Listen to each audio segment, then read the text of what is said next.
walking back from the park from practicing.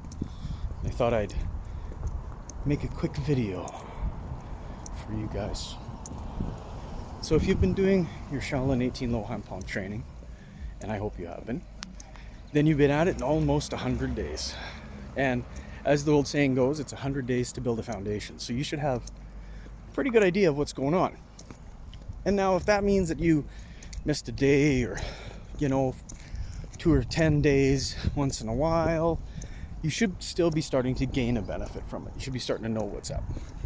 Rural Canada, by the way.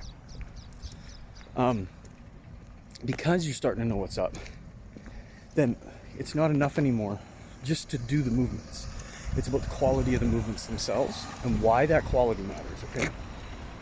So, I think we had a little video about Dantian moving first and the 6 harmonies following. What that basically means is move your hips first, engage your torso, your stomach, and your back. As soon as the torso is beginning to, engage, use your legs to pump into the ground and let your torso turn and twist. That twist then gets transferred to your arms. All movements kind of work like this, most of the time, okay? That should be sort of where you're at, most likely, with your training right now. So I wanted to give you just something else to consider. And if you haven't done something else to consider. If you already know the movements, you don't need to refer to a video. You already have them memorized.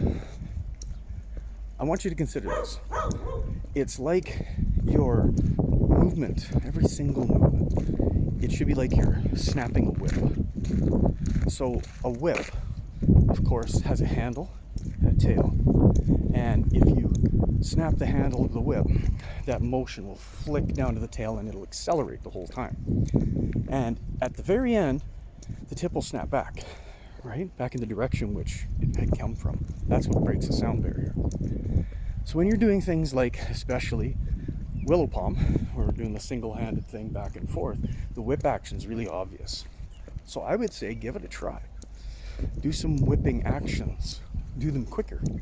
Get an idea of how it feels to get that sort of momentum through the limb.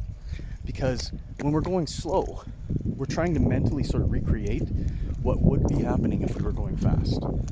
So one of the very first things we have to understand is how to do this whipping thing. So it's basically like from your torso to your hands, or if you're feeling a little more advanced with yourself, from your foot up through your body to your hands is the whip. Something to consider. Same moves, only different.